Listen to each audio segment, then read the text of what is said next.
नमस्कार, मैं हूं इप्शिता सिंह। आम्रपाली ग्रुप और ईटीवी बिहारी हो तो ऐसा अवार्ड के एक और एपिसोड के साथ मैं हाजिर हूं। आज हम बात करेंगे कुछ खास लोगों की। खास इसलिए कि इन्होंने अपने दम पर एक मुकाम हासिल किया है और अपने घर परिवार के साथ ही बिहार का नाम भी देश दुनिया में रोशन किया है। बात भोजपुरी संगीत की हो या फिर भोजपुरी सिनेमा की, मनोज तिवारी का जिक्र किए बगैर यह बात पूरी हो ही नहीं सकती। मनोज अपनी भोजपुरी गायकी और अदाकारी से दुनिया भर के भोजपुरिया समाज के दिलों पर राज करते हैं। मनोज जब स्टेज पर भोजपुरी थाप पर गाते हैं तो लोग झूमने पर मजबूर हो जाते हैं। आइए मिलते हैं मनोज तिवारी से। चलल जाला भैया चलल जाला हो, चलल जाला भैया चलल जाला हो, रहे ना पिछाड़े। मनोज तिवारी भोजपुरी संगीत और सिनेमा का वो नाम जो अपनी गायकी और अदाकारी से आज सबका चहेता है। कैमूर जिले के मनोज आज भोजपुरी सिनेमा के सबसे बड़े नायक हैं, लेकिन उनकी चाहत कभी भी गायक या अभिनेता बनने की नहीं थी। उनका लगाव बचपन में संगीत से ना होकर क्रिकेट से था। उसके पहले क्रिकेट खेल रहे थे, नौकरी तलाश कर रहे थे और साथ साथ पढ़ाइयाँ भी चल रही थी। तो नौकरी की तलाश में ग्रेजुएशन भी कर लिया बीएचयू से। फिर खेल शिक्षक बनना चाहते थे तो बैचलर ऑफ फिजिकल एजुकेशन किया। मनोज चौथी कक्षा में थे जब उनका परिचय संगीत से हुआ।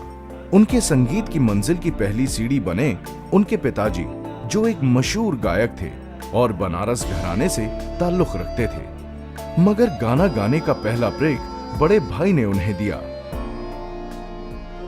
प्रथम गुरु तो मेरे बाबूजी ही थे, क्योंकि उन्होंने मुझे एक सरस्वती वंदना सिखाई थी। या कुंदेन्दु तुषार हार धवला या शुभ्र वस्त्रावृता। वो मुझे बताते थे कि अगर हारमोनियम पे कुछ स्वरों को आप से सारे ग म पद नि सा है, इसमें से ये स्वर दबाओगे तो यही गाना ट्यून बजेगा। 90 के दशक में आया मनोज तिवारी का पहला एल्बम बुरी तरह फ्लॉप रहा, जिसके चलते उन्हें कई आलोचनाओं का सामना भी करना पड़ा। मगर 1996 में मनोज को एक बड़ा प्लेटफॉर्म मिला, जहां से उनके करियर की गाड़ी धीरे धीरे पटरी पर आने लगी। खींच के तमाचा ही हंस देले। देखिए, कहने में थोड़ा सा उल्टा लगेगा, लेकिन सच्चाई ये है कि मैं फिल्म नहीं करना चाहता था और मेरे घर में भी बहुत विरोध था फिल्म का। तो मुझे पहला फिल्म का ऑफर 99 में मिला था,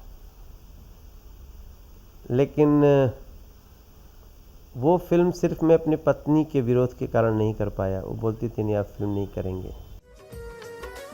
बचपन से मनोज अपने गांव में हर बार रामलीला और कई नाटकों में हिस्सा लिया करते थे। इनमें वो एक्टिंग के साथ साथ डायरेक्शन भी करते थे। आज मनोज भोजपुरी सिंगर के साथ साथ एक सफल अभिनेता भी हैं।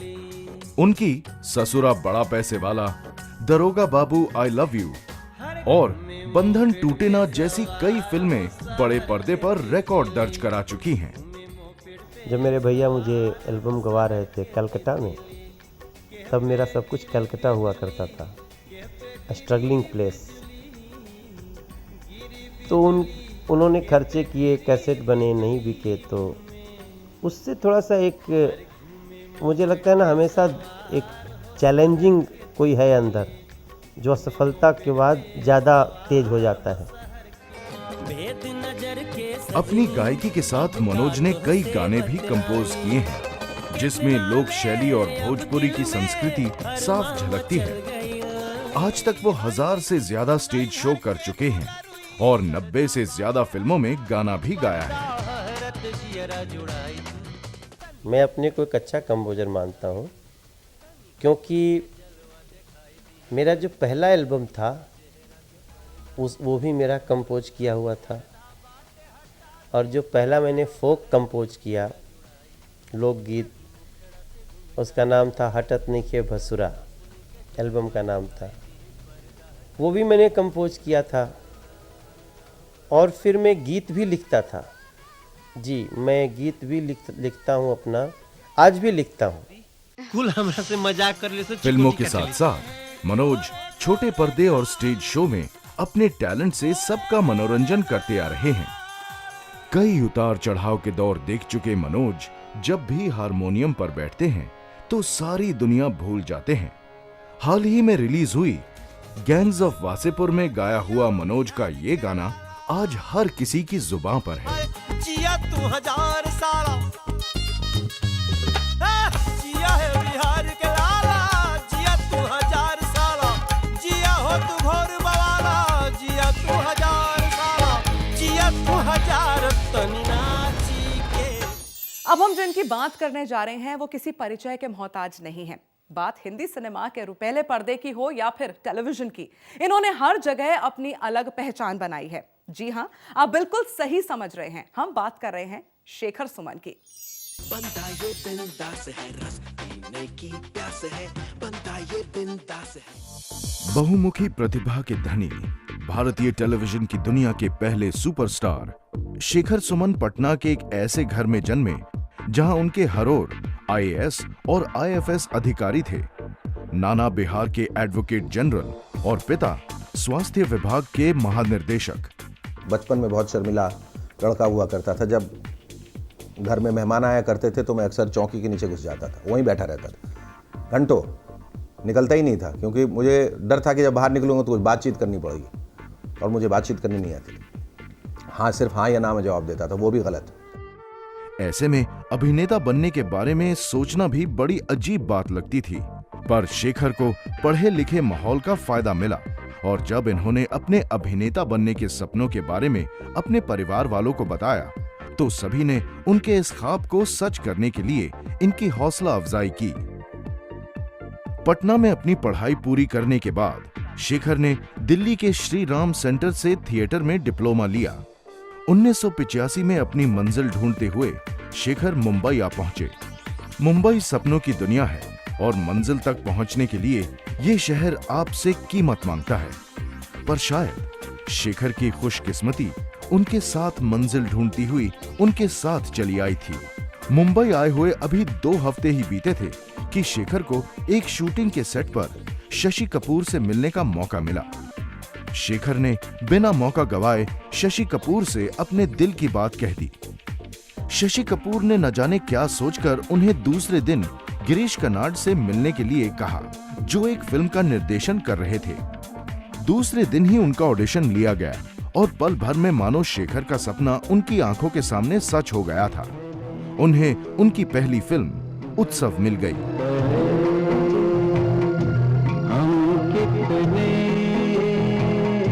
इससे पहले कि मैं कुछ सोच पाता या कर पाता, मुझे ये फिल्म मिल गई और मैं शुक्रगुजार हूँ इन सभी लोगों का, खास तौर पे शशि कपूर जी का और गिरीश कर्नाड जी का, जिन्होंने मेरा चुनाव किया चारुदत्त की भूमिका में। फिल्म को बहुत सराहना मिली और साथ ही शेखर सुमन को भी लोगों ने उभरते हुए अभिनेता के रूप में स्वीकार किया।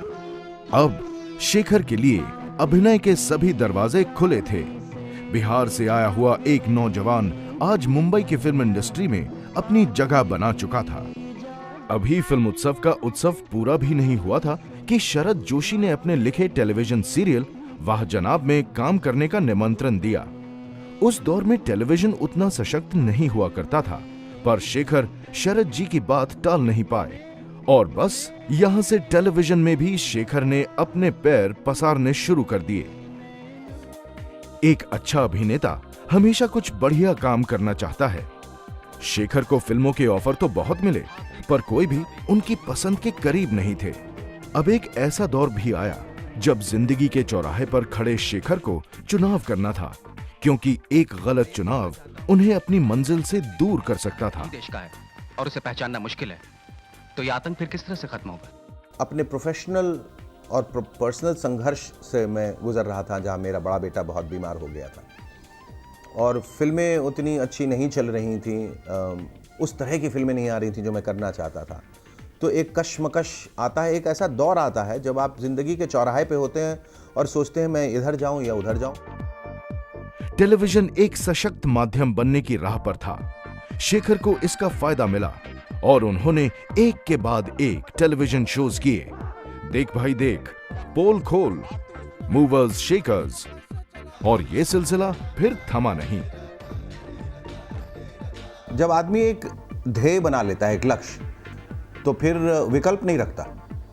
मैंने विकल्प नहीं रखा कि मैं ये नहीं होता तो वो होता, मैं यही होता। और क्यों नहीं होता, मुझे यही होना था, और दुनिया की कोई ताकत मुझे होने से रोक नहीं सकती। आज शेखर के चाहने वाले उन्हें एक जाने माने अभिनेता, टीवी एंकर और एक गायक के रूप में जानते हैं। शेखर ने अपने सपनों को पूरा करने के साथ साथ बिहार की मिट्टी को भी लोकप्रियता के आसमान की ऊंचाइयों पर लाकर खड़ा कर दिया है। बिहार में छठ का पर्व हो और शारदा सिन्हा की आवाज सुनने को ना मिले, ये मुमकिन नहीं है। वैसे शारदा सिन्हा ने संगीत की शुरुआत उस समय की जब लोग महिलाओं का घर से बाहर निकलना ठीक नहीं समझते थे। फिर भी इन्होंने अपनी मधुर आवाज से भोजपुरी लोकगीत और संगीत को धनवान होने का एहसास कराया और देश विदेश के कई मंचों पर बिहारी संस्कृति की छाप छोड़ी। आइए मिलते हैं शारदा सिन्हा से। पनिया के जहाज से पलटनिया बनी आई हा पिया, पनिया के जहाज से पलटनिया बनी आई। भोजपुरी मैथिली लोकगीत की चर्चा स्वर कोकिला शारदा सिन्हा के बिना अधूरी है। बचपन से ही गाने में रुचि रखने वाली शारदा सिन्हा के लिए संगीत की राह आसान नहीं थी। उन्होंने गाने की शुरुआत उस समय की जब समाज में महिलाओं का घर से बाहर निकलना अच्छा नहीं माना जाता था। 62 बसंत पार कर चुकी शारदा सिन्हा अपनी संगीत यात्रा की प्रेरणा अपने पिता को मानती हैं।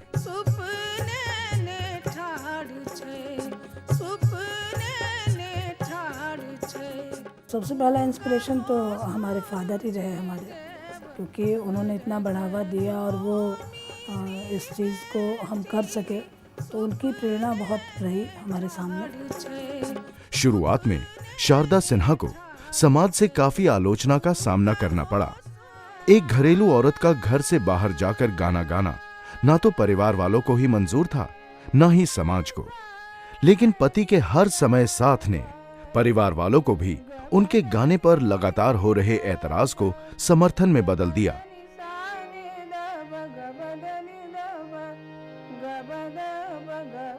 हमारे पति वो हमें प्रेरित करते रहे इसके लिए, और इन सभी बातों के बाद हमारे दोनों बच्चे, बहुत त्याग किया उन लोगों ने।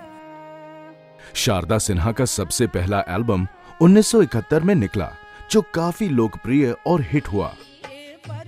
लेकिन शारदा सिन्हा को सबसे ज्यादा लोकप्रियता उस समय मिली जब उन्होंने छठ पर्व के अवसर पर गाना शुरू किया।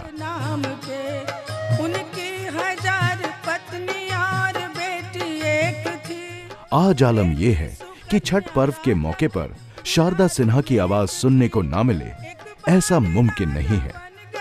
शिकार खेलने कहे तो से सजना, कहे तो से सजना, ये तोहरी सजनिया पग पग। भोजपुरी मैथिली के पारंपरिक लोकगीतों को लोकप्रिय बनाने के साथ साथ शारदा सिन्हा ने फिल्मों के लिए भी गाया। सुपरहिट फिल्म मैंने प्यार किया, हम आपके हैं कौन और गैंग्स ऑफ वासेपुर के गीतों को भी उन्होंने अपनी आवाज दी है। हमारे पिया तार बिजली से पतले, हमारे पिया। सबसे बड़ा सम्मान तो ये है कि श्रोता और दर्शक सबसे बड़े हमारे सम्मान वही हैं। उनका जो प्यार मिलता है, सबसे बड़ा सम्मान वही है। शारदा सिन्हा ने देश विदेश के कई मंचों पर अनेक कार्यक्रम प्रस्तुत किए हैं और भोजपुरी मैथिली संस्कृति की छाप छोड़ी है।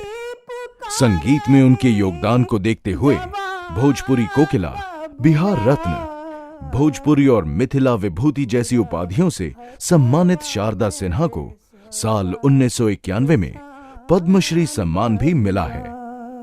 मैया भारती पुकारेली जवान बबुआ, तोरा हथवा में देसवा के शान बबुआ।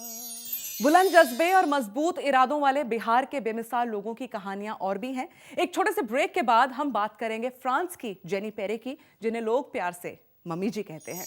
बिहारी आगे बढ़ना चाहता है और कई ऐसे बिहारी हैं जिन्होंने बिहार के इस विकास की एक जो रेलगाड़ी है उसे पटरी पर लाया है, उसे आगे बढ़ाया है। दरअसल ये है एक ऐसा प्लेटफॉर्म जहां पर कि बिहार की लीडरशिप को, अलग अलग क्षेत्रों में काम करने वाले लोगों को जो अपनी मेहनत से और आइडियाज से नए काम कर रहे हैं, जो बदलते हुए हिंदुस्तान को बनाने में एक महत्वपूर्ण भूमिका निभाएंगे, ऐसे लोगों को ला करके सम्मानित किया जाएगा, उनको पहचान दी जाएगी। So we were poor, but we had very good values that I always remember my father and my mother that are no more now at this day. हम तो बिहारी हैं, हम तो बिहारी हैं। बिहारी हो तो ऐसा, ये एक अच्छा कॉन्सेप्ट था क्योंकि बिहारियों ने ऐसी कर्तव्य करके दिखाए हैं जिससे देश के हर क्षेत्र में बिहारियों की मोहर, उनकी स्टैंप दिखाई देती है। आज इतने बिहारी हैं कि उन सबको सम्मानित करना हमारे लिए बहुत मुश्किल था, परंतु जो भी नाम हमारे सामने आए सबके सब एक से एक बढ़ कर के थे। बिहारी हो तो ऐसा हो कि इस सम्मान में उन लोगों को चुना गया है जिनका बड़ा नाम है, बड़ा काम है, लेकिन ऐसे लोग भी शामिल किए गए हैं जो गुमनामी में हैं मगर जिनका काम बहुत बड़ा है। इस कार्यक्रम में बिहार के छिपे हुए टैलेंट को आगे लाना और विभिन्न प्रतिभाओं को जो विभिन्न क्षेत्रों में हैं उन्हें मान्यता देना, जनता की वाहवाही दिलाना ही इस कार्यक्रम का मकसद है। Welcome back. आप देख रहे हैं बिहार के उन लोगों की कहानियां जिन्होंने अपने दम पर बुलंदियों को छुआ है। और अब बात फ्रांस की रहने वाली डॉक्टर जेनी पेरे की। 10 साल पहले जेनी यहां आई तो थी घूमने के लिए, लेकिन बोध गया में बच्चों और महिलाओं की हालत देखकर वो परेशान हो गई और आज उन्होंने अपना जीवन इनकी सेवा में लगा दिया। आज पूरा बिहार उन्हें मम्मी जी पुकारता है। बच्चों में शिक्षा का अलग जगाना हो, औरतों को उनका हक दिलाना हो या फिर अच्छे स्वास्थ्य के लिए जागरूकता फैलाना हो, 72 साल की डॉक्टर जेनी पेरे के लिए समाज सेवा से जुड़कर ये सारे काम करना दिली खुशी लाने जैसा है। मूल रूप से फ्रांस की रहने वाली जेनी पेरे ने अपनी जिंदगी को इस नेक मकसद से जोड़ लिया है और बोध गया को ही अपना घर मान लिया है। I have been educated in one family. My mother and my father were telling what is the most important in life. It is you have to work. It is a hard work that we have to do, but also to respect the others. 10 साल पहले भारत दर्शन के वक्त जब jenny पेरे बोध गया पहुंची तो यहाँ के गरीब और भीख मांगते बच्चों को देखकर उनका दिल पसीज गया। उसी दिन उन्होंने मन बना लिया कि इनकी बेहतरी के लिए वो जरूर काम करेंगी। बच्चों को शिक्षित कराने के लिए डॉक्टर जेनी पेरे ने एक एनजीओ जीन अमिताभ फाउंडेशन की शुरुआत की और साथ ही एक आवासीय विद्यालय की नींव रखी। They are children from the street, you know, and they were very miserable. And they have a very bad habits many times. So this is something that we have to nurture every day. Mummy हम लोगों को प्रोत्साहित करती है कि जिस तरह से तुम लोग को मदद कर रहे हैं, तुम लोग भी एक दिन अच्छे आदमी बनकर तुम भी समाज के लिए कुछ करो। लेकिन बच्चों को शिक्षित कराने का काम आसान नहीं था। शुरुआत में बच्चों के गरीब माता पिता तैयार नहीं थे। उन्हें इस बात का डर था कि बच्चों के स्कूल जाने से घर की आर्थिक स्थिति पर फर्क पड़ेगा। डॉक्टर जेनी पेरे ने खुद लोगों को समझाया कि शिक्षा से बच्चों का भविष्य बेहतर होगा और यदि बच्चे स्कूल जाएंगे तो ऐसे परिवारों को 20 किलो चावल भी दिया जाएगा। तो सेक्रेटरी साहब मम्मी जी गए मेरे गांव में, वो कहने लगे तो यही विकास को जैसे कि यहाँ दिए और 3 लड़कन को वहाँ दिए, 2 बच्ची और 1 बच्चा को, तो उसी से जैसे कि कुछ हमरा राहत मिला। तो मम्मी जी के स्कूल से सब जैसे हमारा बच्चन ठीक है। जीन अमिताभ रेसिडेंशियल स्कूल में आज 250 ऐसे बच्चे पढ़ रहे हैं जिनके रहने, खाने पीने, पढ़ाई लिखाई की यहाँ पूरी व्यवस्था है। पढ़ने के साथ साथ बच्चों को हर तरह की गतिविधि में भाग लेने के लिए प्रोत्साहित किया जाता है। जब से मैं इस स्कूल में आया हूँ तब से मेरे गार्जियन को मेरे प्रति कोई भी पैसा खर्च नहीं किया जा रहा है और वे लोग 1 रुपया भी मुझे देने के लिए नहीं सोचते हैं, क्योंकि यहाँ सारी चीज़ की व्यवस्था है। जी नमिताभ रेसिडेंशियल स्कूल के अलावा बोध गया के गांवों में भी 5 प्राथमिक स्कूल भी जेनी पेरे चला रही हैं। इन स्कूलों में भी बच्चों को किताब, कॉपी, ड्रेस, बैग जैसी चीजें मुफ्त में ही उपलब्ध कराया जाता है।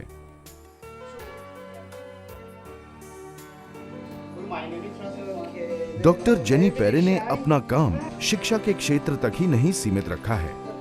उनका मानना है कि यदि महिलाएं आगे बढ़ेंगी तो एक नए समाज का भी निर्माण हो सकेगा। इसी सोच के साथ महिलाओं के लिए भी सिलाई सेंटर और कंप्यूटर क्लासेस की भी व्यवस्था की गई है ताकि वो भी अपने पैरों पर खड़ी हो सके। डॉक्टर जेनी पेरे ने स्वास्थ्य के क्षेत्र में भी काम किया है। उनके प्रयासों से 2 मोबाइल क्लिनिक दूर दराज के गांवों में चलते हैं ताकि सभी को चिकित्सा सेवा मुहैया कराई जा सके। डॉक्टर पेरे का एनजीओ जरूरतमंद लोगों को अपने खर्चे पर इलाज भी कराता है। यहाँ पे मम्मी जी के द्वारा ये दवा वितरण निःशुल्क चलाया जा रहा है और दूसरी बात है कि साफ सफाई रहना सीख रहे हैं। मम्मी जी के जो मोबाइल क्लिनिक के द्वारा बताया जाता है टाइम पे दवा खाना है, दवा खाते हैं लोग, इससे बहुत फायदा हो रहा है। मदर टेरेसा को अपनी प्रेरणा मानने वाली डॉक्टर जेनी पेरे आज पूरी तरह से बिहार के रंग में रंग चुकी हैं। उनके सामाजिक कार्यों के चलते लोग उन्हें मम्मी जी पुकारते हैं।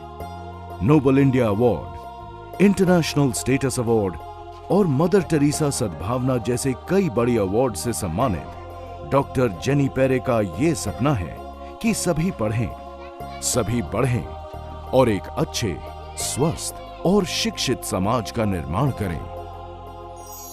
आज के इस खास एपिसोड में जिन लोगों से हमने आपकी मुलाकात करवाई वो इस बात की मिसाल है कि अगर इंसान कुछ करने की सोच ले तो कुछ भी मुश्किल नहीं है।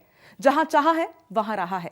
ये महज एक मिसाल नहीं है, इसे सच करके दिखाने वाले हमारे समाज में मौजूद हैं। बिहारी हो तो ऐसा के इस खास एपिसोड में मेरे साथ बस इतना ही। नमस्कार।